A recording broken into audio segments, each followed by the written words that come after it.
The training session commenced with a series of warm-ups and light drills, setting the pace for what was to come. The squad included key players such as Marcus Rashford and Casemiro, alongside several academy prospects filling gaps left by international commitments.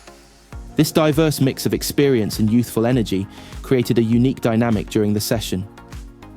Amorim's approach was hands-on, emphasizing tactical drills and game simulations. Observers noted his active engagement, providing direct feedback to players and making adjustments in real time. His focus on quick ball movement, positional discipline, and pressing high up the pitch was evident, aligning with his reputation for modern, aggressive football.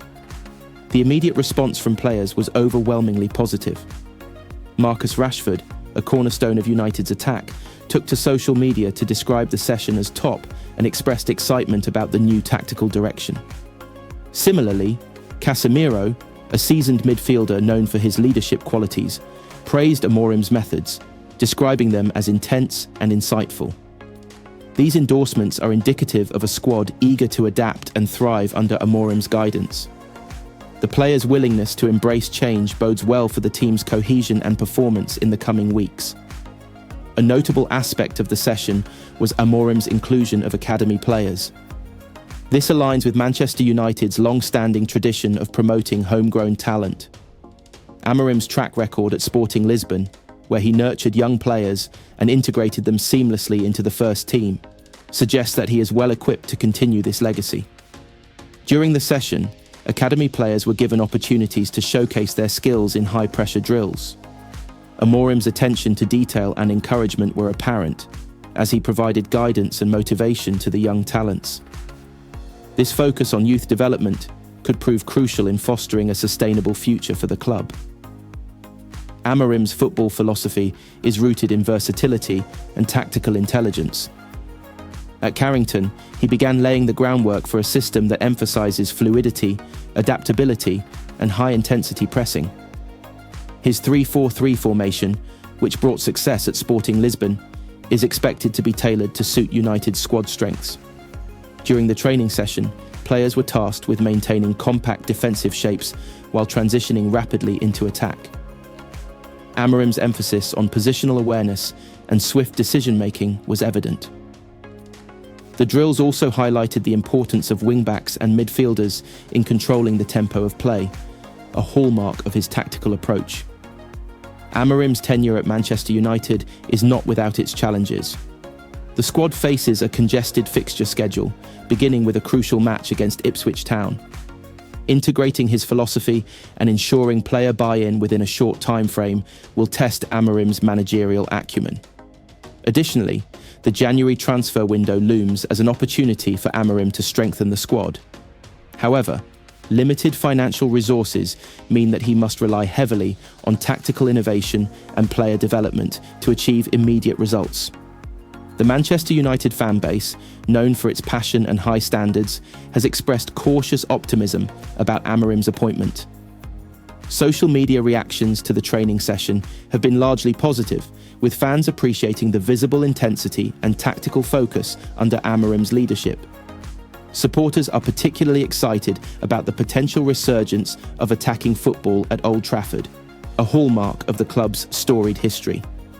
Amorim's ability to inspire confidence and foster a winning mentality will be key in meeting these expectations. The coming weeks will be pivotal for Ruben Amorim and Manchester United. With a blend of experienced players and emerging talents, the squad has the potential to adapt to Amorim's philosophy and deliver results. The training session at Carrington serves as an early glimpse into a new era, one that promises excitement and innovation. As Manchester United prepares for their next fixture, the focus remains on building momentum and establishing a strong foundation under Amorim's guidance.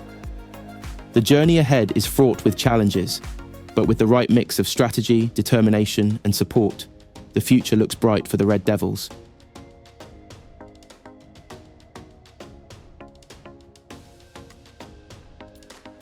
The final question Ruben Amorim fielded before the press wished him Merry Christmas and vice versa was not particularly merry. Bournemouth have a capacity stadium of 13,000 and are 5th. Why are Manchester United 13th? Real Madrid wouldn't be 13th. Bayern Munich wouldn't be 13th. the journalist stressed. The crux of the question was, how can United be so bad? It's a difficult question to answer, Amorim admitted, and we have to know that, and don't let this become normal. I understand it's a tough moment and it is on me. Since the first day that I arrive, it's on me, because I'm responsible for the team. We cannot think about that, we just have to think about improving, to understand the context and not focus on what happened in the past. Amorim is an upbeat personality whatever the score. He offers a hi guys whenever he enters a press conference room, and he brought some levity to his post-match interrogation on Sunday. If I knew, I would solve all the problems of this club, he assured, even this. At which point, Amorim pointed at the leak in the ceiling. Team news leaks, goals leaked, and a leaking ceiling just about encapsulate the plight of United, marooned in 13th in the Premier League.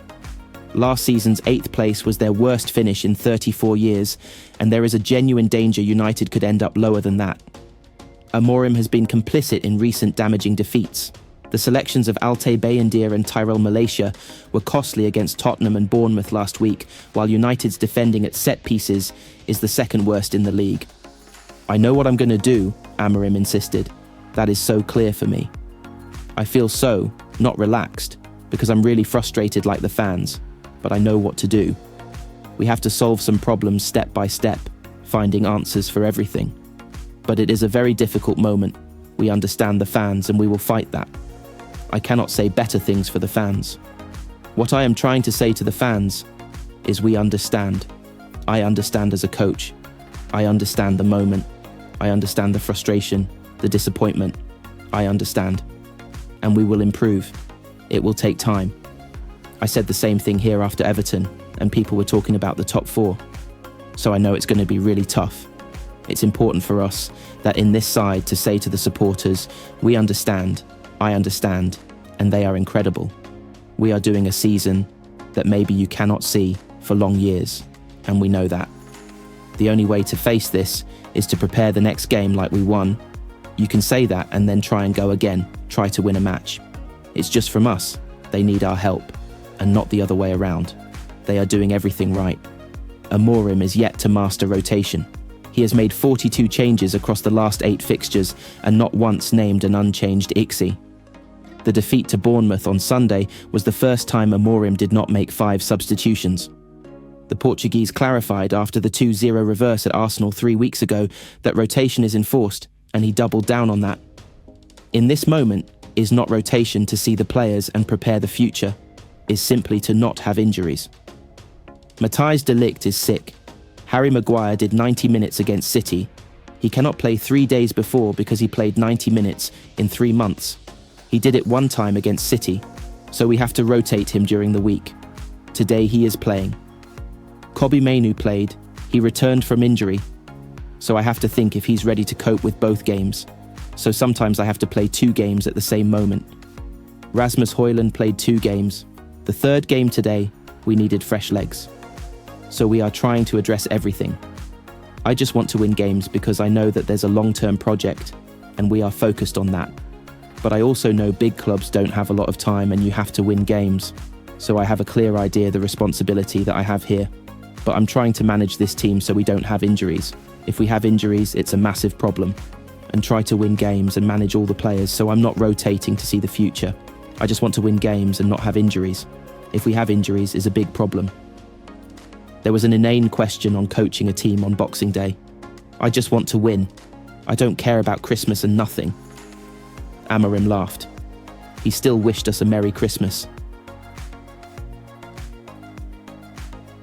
Ruben Amorim will already have a strong idea of which positions he wants to strengthen at Manchester United.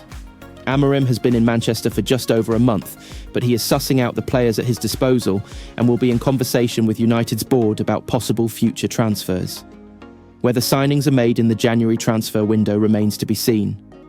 There is no war chest available to Amorim, and sales will be required to offset any incomings. But United will strike in the winter window if they have the funds and the right opportunity presents itself. United's head coach has ushered in a new era at Old Trafford with a different formation, and wing-backs are crucial to the system, so it feels like a new signing could be made for that role. The wing-backs are two of the most important positions in Amorim's formation, and the 39-year-old is currently operating with Diogo Dalot, Noussair Mazraoui, Tyrell Malacia, and Ahmad. Ahmad is enjoying an excellent season and, impressively, has made a seamless transition to playing at right wing-back, but he's also played in one of the number 10 roles in recent matches. Amorim has experimented with Dalot and Mazraoui as the wing-backs, but starting with two natural full-backs in those positions hasn't really been working, as neither provide enough quality in attacking scenarios, and Dalot has struggled featuring on opposite side to his preference. The wing-back role is a unique position, and specialist players are often signed for clubs who rely on such systems. For example, Marcos Alonso thrived when he played as a wing-back for Chelsea because the demands of the role brought the best out of his qualities. Dalot hasn't looked comfortable as a left wing-back, Mazraoui hasn't played on that side under Amorim, and Malacia has looked below the level required. Luke Shaw has experience of playing in that position, but he's always injured and played in the back three when he was briefly fit. That means signing a new left wing-back for Amorim should be a priority, and United will have the chance to re-sign Álvaro Fernandes in the January window, which opens in a week. Fernandes joined Benfica on loan with a view to a permanent transfer in the January transfer window, and the Portuguese club triggered their option to buy him in May. Benfica paid €6 million, £5 million, plus €3 million, £2.5 million in potential add-ons to sign Fernandes, and United negotiated a large sell-on clause, along with a buyback option, into the transfer. The Manchester Evening News revealed in October that United's buyback option on Fernandes, who has become a regular starter for Benfica this season, is up to the 2026 summer window. The 2026 deadline was not communicated when the sale was completed, and it's thought the buyback clause could be activated for around £16 million, which could be a bargain. Fernandes would fit like a glove into Amorim's system and wouldn't cost much at all.